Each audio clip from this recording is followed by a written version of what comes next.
En nombre del Padre, del Hijo y del Espíritu Santo. Amén.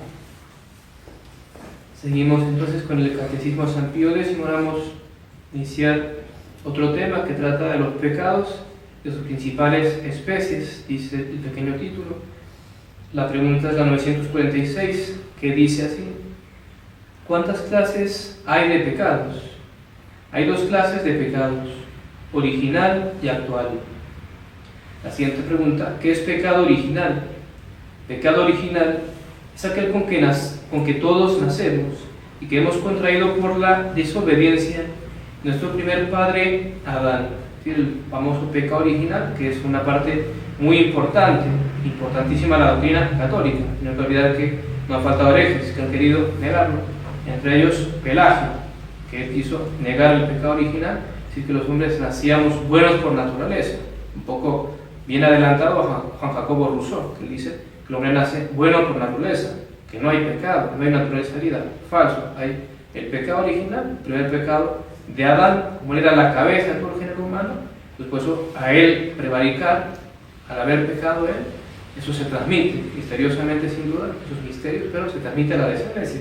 Y por eso todos nacemos con el pecado original, la única excepción, la Santísima Virgen, por el privilegio de la Inmaculada Concepción, en previsión a su maternidad divina. Iba a ser la Madre de Dios, mediante que la que iba a ser Madre de Dios, del Verbo encarnado, no podía haber estado nunca bajo el dominio de Satanás, porque no hay que olvidar que el pecado, el que está en pecado está bajo el dominio del demonio. Entonces no podía ser que la que es la Madre de Dios hubiera estado ni siquiera un instante bajo el poder del demonio, y por eso Dios la preserva del pecado original. Pero fuera de ella, todos los demás, todos los seres humanos, sin excepción alguna, hemos nacido con pecado original. Esta misteriosa realidad que se transmite por vía de generación debido a la desobediencia de nuestro primer padre Adán, como dice el Catecismo. Veamos la siguiente pregunta, 948, relacionada todavía con el pecado original. Dice: ¿qué daños ha traído el pecado de Adán? Es decir, ¿qué daños nos ha traído a su descendencia? Los daños del pecado de Adán son la privación de la gracia. Eso es lo primero más importante, que uno nunca debe perder de vista. Uno suele pensar, cuando uno piensa en el paraíso terrenal, los dones preternaturales que no morían, el dominio perfecto sobre la naturaleza, tantas cosas que Dios dio a nuestros primeros padres, Adán y Eva, y perdieron todo eso con el pecado. Sin embargo, uno siempre olvida que lo más importante o lo más grave fue que perdieron la gracia, porque cuando Dios crea a Adán y Eva, los crea en estado de justicia original, se dice, los crea ya siendo hijos de Dios por nacer, por pura misericordia. Eleva, apenas crea la humanidad, la eleva al plano sobrenatural por pura misericordia. Entonces, lo más grave es que se perdió eso. Al cometer Adán el pecado, se perdió la gracia, se volvieron hijos de ira, ellos y toda su descendencia, y ya no, de hecho, si no hubiera pecado Adán, hubiéramos nacido con la gracia. Y al haber pecado Adán, en vez de nacer con la gracia como hijos de Dios, nacemos con el pecado original, como hijos de ira, enemistados con Dios. Y seguimos con el Catecismo, sigue enumerando: primero la privación de la gracia, pérdida del paraíso, del cielo que teníamos, y también del paraíso terrenal, que son expulsados de ahí. La ignorancia, daño en la inteligencia, nuestra facultad más noble, las espirituales, daño en la ignorancia. Nos cuesta mucho aprender. Primeramente no sabemos, ignoramos. Nos cuesta mucho aprender. Estudiar toma un esfuerzo bárbaro, por eso a muchos no les gusta. Y lo más triste de todo es que uno, bueno, estudié y el esfuerzo lo aprendí y se nos olvida.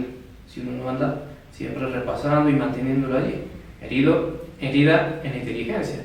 Inclinación al mal, herida en la voluntad. La voluntad es para el bien, para amar el bien. Sin embargo, por el pecado original tenemos esa inclinación al mal, al pecado, lo que sabemos con nuestra inteligencia que está mal, que no hay que hacerlo. Luego tenemos esa propensión, todos los efectos o daños que nos ha traído el pecado. La muerte y todas las demás miserias, concluye diciendo el Catecismo.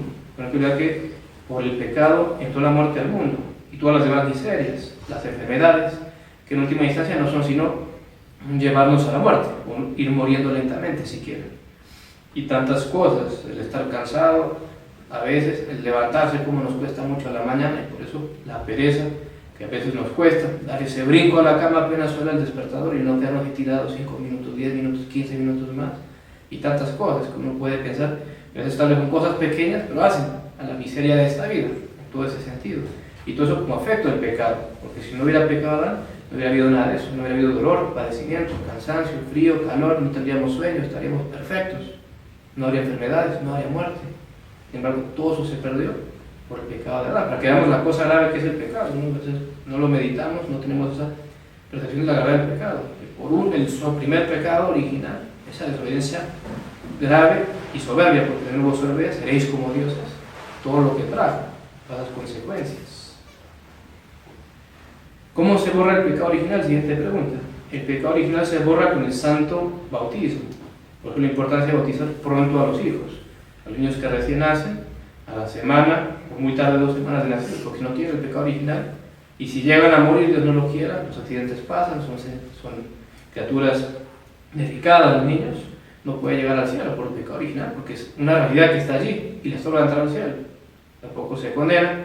Entonces, el misterioso limbo que han deducido los teólogos, porque no puede ir al cielo, no puede ir al infierno, tiene un pecado actual, el limbo. Entonces, la importancia del bautismo pronto a los hijos, en tiempos de más fe, en la Edad Media, no era raro que los bautizaran el mismo día que habían nacido, o al día siguiente. Siguiente pregunta, 950. ¿Qué es pecado actual? Pecado actual es el que comete con su libre voluntad el hombre llegado al uso de razón. Es decir, los pecados que por desgracia cometemos. Eso es el pecado actual. Porque el pecado original es el pecado de Adán, se nos transmite misteriosamente, pero ya los actuales sí son nuestros, más propiamente.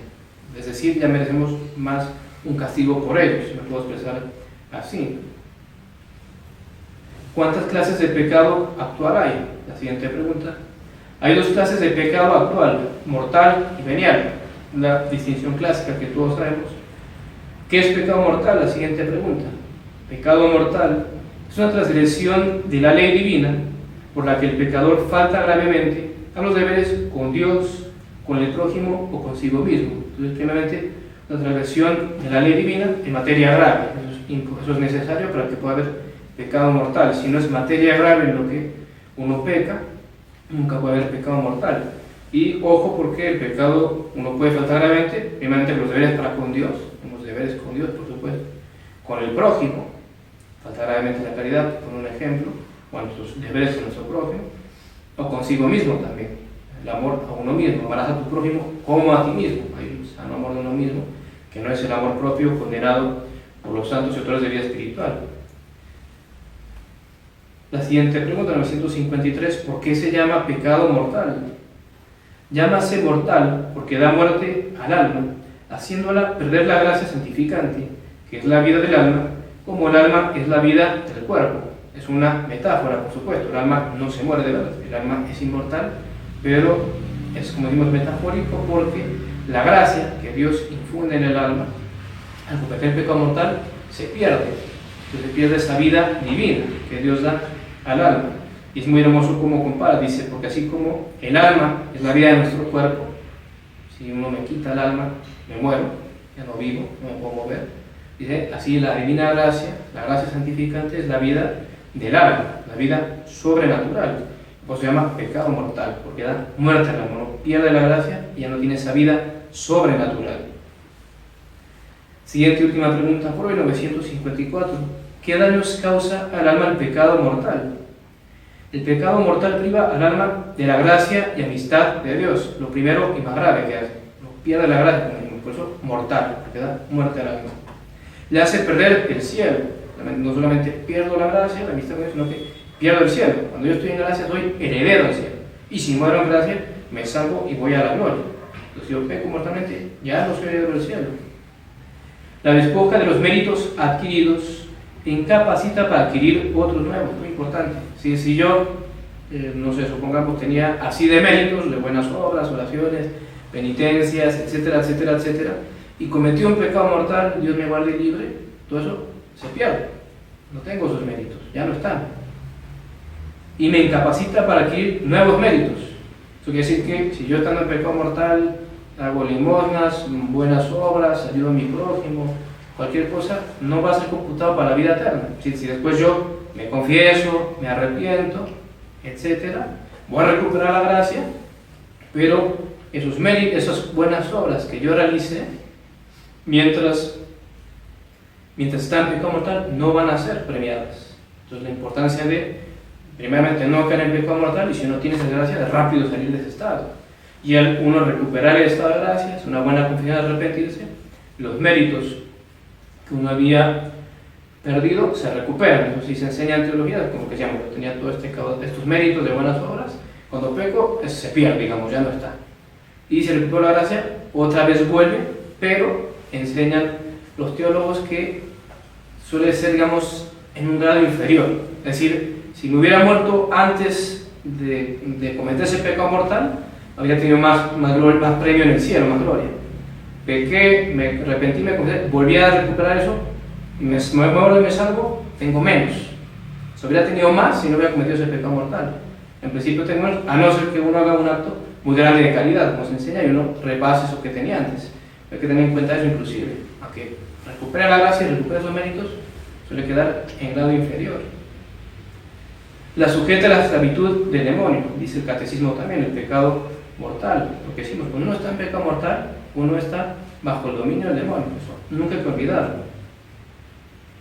La hace merecedora del infierno, dice el catecismo, si uno muere en pecado mortal, así sea uno solo, uno se ha arrepentido, la condenación eterna. Y también de los castigos de esta vida, muy importante, dice el catecismo, el pecado mortal hace merecedor al alma los castigos también en esta vida, no solo en la otra vida, sino también en esta vida. Contra tanta gente que hoy en día, en estos tiempos, que dicen, no, Dios no castiga, Dios es amor, Dios es misericordia. Claro que Dios es amor, Dios es misericordia, pero también es justicia. Y sí castiga, y si no me cree, lea la Sagrada Escritura, Sodoma y Gomorra, el diluvio, Adán, peca Adán, y lo que estamos viendo, ¿qué pasó? Lo echa al paraíso, pierde la gracia, lo condena a la muerte, a las enfermedades, todas las miserias que han venido por el pecado. Eso es un castigo de Dios, todo lo que nos toca vivir en última instancia, hoy en día. Y como decimos, basta leer la Sagrada Escritura y ver el mundo, porque si no, explíquenme entonces los males que son, castigos por el pecado. Si damos el caso, San Jerónimo enseña que la mayor parte de las enfermedades son por los pecados. ¿Se lo entendía? San Jerónimo. En todo caso, dejamos allí. Mediante mañana veremos qué más nos enseña el catecismo sobre los pecados. Ave María Purísima. Sin pecado concebida María Santísima. En nombre del Padre y del Espíritu Santo.